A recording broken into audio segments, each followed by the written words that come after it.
یہی چیز ہے کہ آج ہماری ماں اور بہنیں اپنی عزت و آبرو کی حفاظت نہیں کرتی۔ آج ہماری ماں اور بہنیں بالکل تنگ لباس پہنتی ہیں، وہ اتنا چست لباس ہے کہ انسان بہن کی بھی اوڑیاں دکھائی دیتا ہوا نظر آتا ہے۔ اور میں تو کہوں گا کہ اس میں قصور ان عورتوں کا نہیں، قصور اس کے گارڈین کا ہے جو اپنی بہن اور بیٹیوں کو ایسا لباس پہناتا ہے اور پھر کھلے طور پہ آزادیاں دے دیتا ہے۔ وہ مارکیٹنگ کرتی ہے، چہرے پہ کوئی نقاب نہیں ہوتا ہے، کوئی پردے کا اہتمام نہیں ہوتا ہے۔ ہم وہ قوم نہیں ہے جہاں کوئی پردے کا تصور نہیں ہے، ہم وہ قوم ہے جہاں پہ ہمیں پردے کا حکم عطا فرمایا گیا ہے۔ ہمیں بہن کا مقام بھی بتایا گیا ہے، تو ہمیں بیوی کا مقام بھی بتایا گیا ہے، ہمیں دوسری کی بیوی کا بھی حق بتایا گیا ہے، اور دوسری عورتوں پہ نظر کب ڈالی جائے کب نہ ڈالی جائے اس کی بھی تعلیم ہمیں اسلام کے اندر اللہ کے نبی نے عطا فرمایا ہے۔ اس لیے پردے کا اہتمام ہمارے وہاں ہونا چاہیے۔ آج آپ دیکھ لیں مسلم خواتین کی باتیں میں کر رہا ہوں، حجاب نہیں چہرے پر، اگر ہے بھی نا تو چہرہ ہی کھلا ہے، پورا بدن ڈھکا ہوگا۔ کیفیت ہے ہماری ماں اور بہنوں کی۔ اب کیا ہے، اللہ کے نبی فرماتے ہیں کہ جب عورت گھر سے نکلتی ہے بے حجاب تو شیطان اسے جھانک جھانک کر کے دیکھتا ہے۔ یہ اللہ کے نبی نے فرمایا کہ شیطان تمہاری رگوں میں ایسا دوڑتا ہے جس طرح خون تمہارے رگوں کے اندر دوڑا کرتا ہے۔ فرمایا اللہ کے نبی نے کہ جب دو اجنبی مرد عورت ایک جہاں ہوتے ہیں تو ان کے درمیان تیسرا شیطان ہوتا ہے۔ آج ہم نے کیا کیا؟ اپنی اس عزت و آبرو کو بچانے کی کوشش نہیں کیا۔ میں رشتوں کی بات کروں، ہم نے رشتوں کی بنیاد پر کھلی آزادیاں دے رکھا۔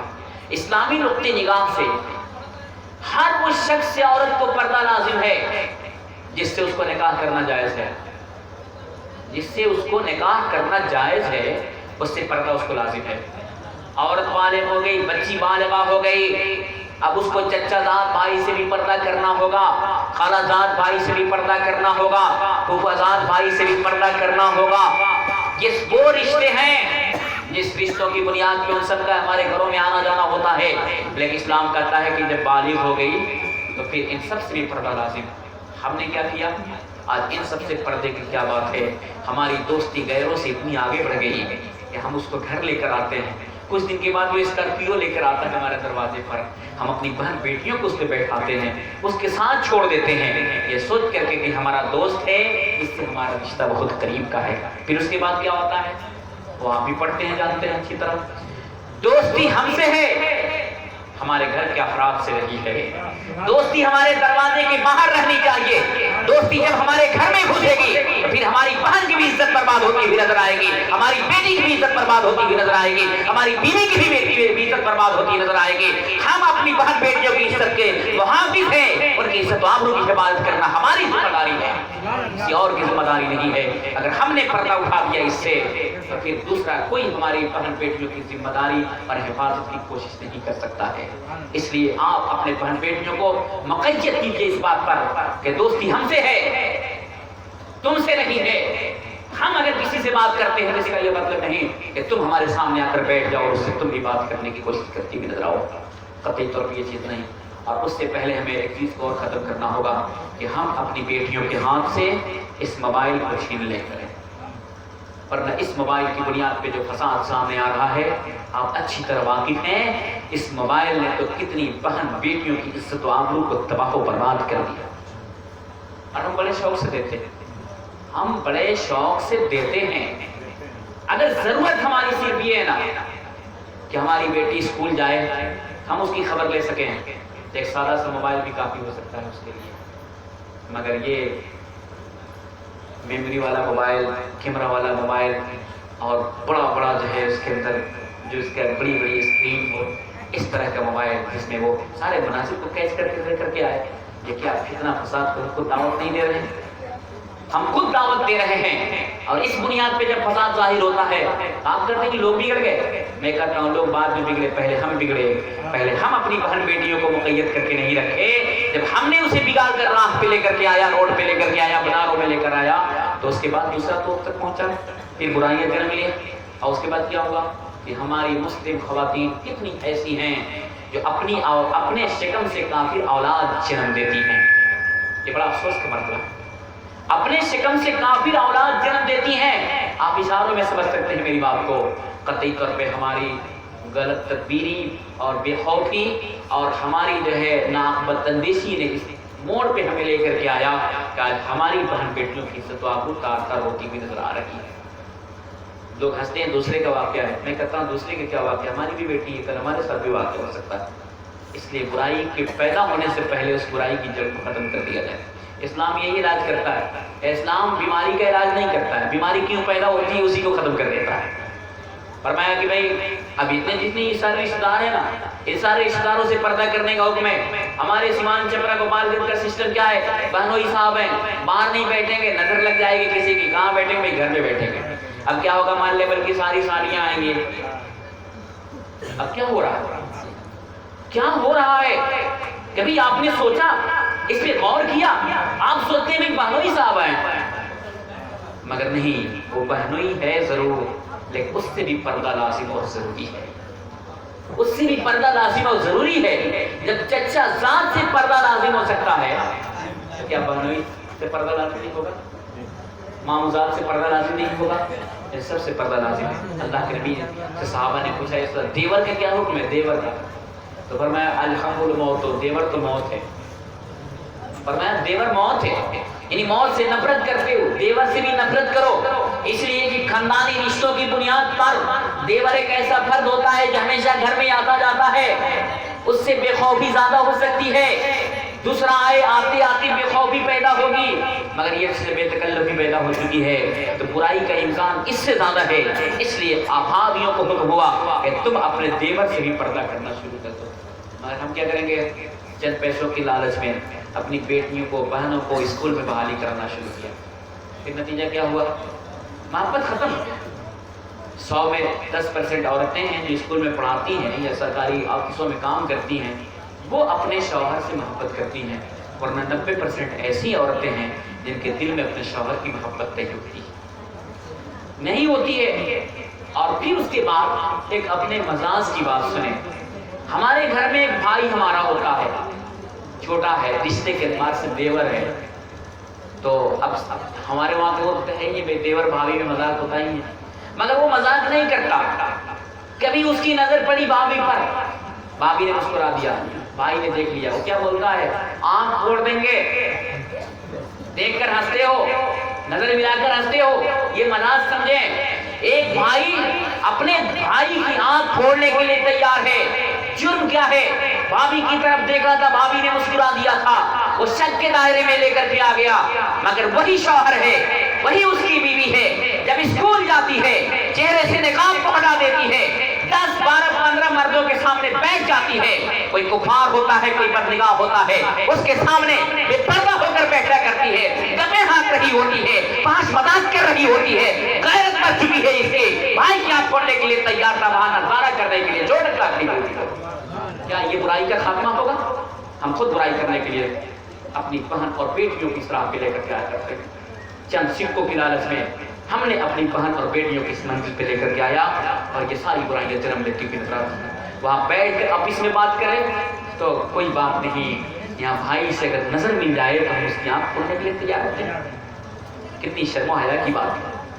اور پھر ایک اور وجہ بنے آئی ہمارے وہاں کہ ہم اس کو یعنی اپنی بہن بیٹیوں کو اتنا چست اور تنگ لباس پہنانے لگے، اور پھر مزے کی بات تو یہ حیا کی بات ہوتی ہے نا، بیٹی چھوٹی ہے، دودھ پیتی ہوئی بیٹی ہے، باپ اسے گود میں اٹھا لیتا ہے، پکانا کرتی ہے، پیشاب کرتی ہے، اسے صاف کر دیتا ہے، مگر جو بڑی ہوتی جاتی ہے حیا کا پردہ اس باپ کی آنکھ پہ بیٹھتا جاتا ہے، اب باپ اس کے جسم کی طرف نہیں دیکھ سکتا، حیا کہتی ہے مت دیکھو، اور آگے بڑھتی ہے تو باپ ہر نگاہ اپنی بیٹی کو دیکھتا بھی نہیں ہے شرم و حیا سے کہ میری بیٹی جوان ہو چکی ہے، مگر وہی باپ کا مزاج کیا بدلتا ہے، کل جینس پہناتا ہے، موٹر سائیکل پہ پیچھے بیٹھاتا ہے اور اپنے ساتھ لے کر کے مارکیٹ میں گھماتا ہے، بدل رہتا ہے۔ جو باپ اپنی بیٹی پر ہر نگاہ نہیں دیکھ سکتا تھا، وہ باپ اپنی بیٹی کو جینس پہنا کر کے، وہ چست لباس پہنا کر کے، اسے اپنے ساتھ موٹر سائیکل پہ بیٹھا کر، وہ بھی بے حجابیت کے عالم میں پورے شہر میں گھماتا ہے۔ ذرا بھی اسے شرم نہیں آتی کہ ہم اس کی طرف ہر نگاہ نہیں دیکھ سکتے ہیں، مگر دوسروں کو دیکھنے کے لیے کیسے دعوت کے دن گزارتے ہیں۔ یہ سب برائیاں ہیں جو ہمارے معاشرے کے اندر رائج ہیں، اور ان برائیوں کے ہوتے ہوئے کوئی بیٹی کوئی عورت اپنے شوہر کی قدر و قیمت نہیں کر سکتی ہے، اس لیے کہ ہم پہلے ہی اسے آزادانہ ماحول میں زندگی بسر کرنے پہ مجبور کرتے ہیں۔ شادی سے پہلے جب وہ بے حجاب گھومے گی، مارکیٹنگ کرے گی، بے اوڑیاں لباس پہنے گی، تو شادی کے بعد تو مقید ہو جاتی ہے، اب غیر کی چیز ہو کر کے رہ جاتی ہے، اب اسے قید والی زندگی اچھی نہیں لگتی ہے، تو پھر بہانہ لگاتی ہے شوہر جو ہے صحیح نہیں ہے، تو کمانے والا نہیں ہے، تو ایسا نہیں ہے، تو ویسا نہیں ہے، میری زندگی اس پہ نہیں گزر سکتی ہے، مجھے طلاق چاہیے، خلا چاہیے، یہ سارے بہانے ہوتے نظر آتے ہیں۔ اس لیے میں کہوں گا کہ ہم اپنے معاشرے کے اندر ان ساری برائیوں پہ کنٹرول حاصل کرنے کی کوشش کریں، انہیں گھٹیا لباس نہ پہنائیں۔ اسلام تو یہاں تک کہتا ہے کہ اس بجنے والا پاجیب جو ہوتا ہے نا، پائے جس میں گھنگرو ہوتا ہے، اللہ کے نبی نے فرمایا ہر گھنگرو کے ساتھ شیطان ہوتا ہے۔ ہر گھنگرو کے ساتھ کیا ہے؟ شیطان۔ شیطان کا کام کیا ہے؟ شیطان کا کام محبت کرنا نہیں، شیطان کا کام ہے برائی کی طرف اٹھارنا۔ تو فرمایا کہ ہر گھنگرو کے ساتھ شیطان ہوتا ہے۔ جب ظاہر سی بات ہے گھنگرو پہن کے ہماری ماں اور بہنیں گزرتی ہیں تو نظریں انسان کی اٹھا کرتی ہیں، اس لیے گھنگرو والا پاجیب ہم نہ پہنیں۔ اللہ کے نبی نے فرمایا ان اللہ لا یستجیب دعاء قوم یلبسون خلخال نساءہم، اللہ کے نبی نے فرمایا کہ اللہ اس قوم کی دعا کو قبول نہیں کرتا جو لوگ اپنی قوم کی عورتوں کو بجنے والا پاجیب پہناتے ہیں۔ جو انسان اپنی بہن بیٹیوں کو بجنے والا پاجیب پہنائے اس کی دعا اللہ قبول نہیں کرتا ہے، تو جو خود پہنتی ہے کیا اللہ اس کی دعا قبول کرے گا؟ سوچیے آپ، آج کیا ہے، بہت خوشبو لگاتی ہیں ہماری ماں اور بہنیں شوہر کے لیے۔ ایک عورت کے لیے اپنے شوہر کے لیے جتنی چاہے وہ زینت کر سکتی، اسلام نے اس کی اجازت فرمائی، جتنی زینت چاہے وہ کر سکتی، اسلام نے منع نہیں کیا۔ ہر رات کو پہلی رات کی طرح مناتے، لیکن اسلام نے اس سے منع نہیں کیا، مگر اپنی زینت کو دوسروں پہ ظاہر کرے، اسلام نے اس سے منع کیا۔ شوہر تھکا ہوا آتا ہے، کوئی اس کے پاس زینت کا سامان نہیں، نہ اپنے بال کو جھاڑے گی، نہ کپڑے صاف پہنے گی، نہ کچھ، مگر مارکیٹ جانا ہو تو سب سے اچھا کپڑا پہنے گی، خوشبو کا اہتمام کرے گی، خوشبو کا اہتمام کرے گی۔ اللہ کے نبی نے فرمایا کہ المرأۃ اذا استعطرت، کہ جب عورت خوشبو لگاتی ہے، ومرت بالمجلس، اور کسی مجلس سے گزرتی ہے، فہی کذا کذا یعنی زانیہ، تو کیا ہے زانیہ تو حکم ہے۔ عورت خوشبو لگا کر کسی مجلس سے گزرتی ہے تو اللہ کے نبی فرماتے ہیں کہ وہ زانیہ کے سب میں ہے۔ سوچیں میری ماں اور بہنیں کیا چیز ہے، ہمیں بازار میں جانا ہو نا تو ہماری ماں اور بہنوں کو خوشبو کا استعمال نہیں کرنا چاہیے۔ بعض جگہ ہماری ماں اور بہنیں کرتی ہیں تو پھر خوشبو بنی ہے کیوں؟ میں کہتا ہوں کہ خوشبو بنی ہے صرف اس لیے کہ وہ اپنے شوہر کے سامنے ساری زینتوں کا استعمال کرے، اس لیے نہیں کہ دوسروں کے سامنے اپنی خوشبو کو ظاہر کرے۔ ابو ہریرہ صحابی رسول ہیں، ایک عورت جا رہی ہے، آپ نے فرمایا کہاں جا رہی ہو؟ کہا نماز پڑھنے کے لیے۔ کہا پلٹ جاؤ، پہلے خوشبو جو تم نے لگائی ہے نا اسے جا کر دھول دو، اس لیے کہ ہم نے اپنے دوست یعنی نبی اکرم سے سنا ہے کہ عورتوں کو خوشبو لگا کر کے اس طرح کا اہتمام نہیں کرنا چاہیے۔ جاؤ پہلے خوشبو کو دھول دو پھر جانا نماز پڑھنے کے لیے۔ میں کہتا ہوں کہاں جا رہی تھی وہ؟ نماز پڑھنے کے لیے۔ کیا فرمایا؟ خوشبو کو دھول دو پہلے، اس کے بعد جانا نماز پڑھنے کے لیے۔